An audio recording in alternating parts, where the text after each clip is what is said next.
Il se passe vraiment quelque chose de très puissant quand tu te relies à un être cher disparu. Et je l'ai vraiment réalisé l'autre jour lorsque je guidais une jeune femme à se reconnecter à sa maman qui était décédée.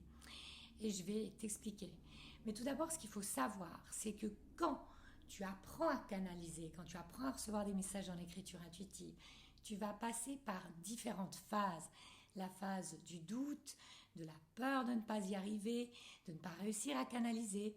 Puis, au contraire, il y a la phase d'une grande joie, presque d'euphorie parfois, quand tu reçois tes premiers messages.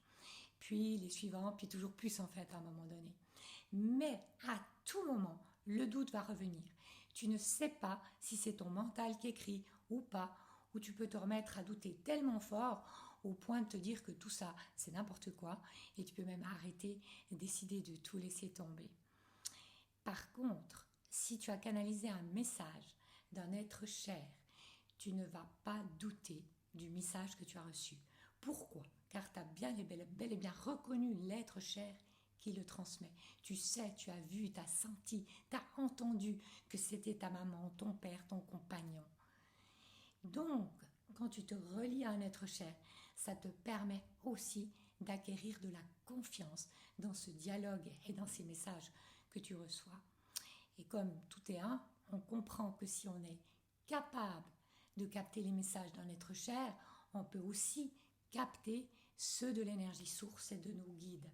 C'est pareil en fait, on acquiert de la confiance, on peut alors mieux accueillir ces messages et s'en nourrir. Et si on les accueille, on se sent rempli de cette énergie de vie, d'amour. C'est vraiment très très puissant. Voilà, c'est ça que je voulais partager avec toi aujourd'hui. Et puis comme m'avait soufflé mon père depuis le au-delà, il disait: n'attendez pas seulement un signe de notre part, mais accueillez tout notre amour. Alors, si toi aussi tu veux apprendre à établir un dialogue avec un être cher disparu, tu peux le faire, recevoir des messages de tes guides et prendre confiance dans les messages que tu reçois. Contacte-moi en message privé. Je te dis à très bientôt.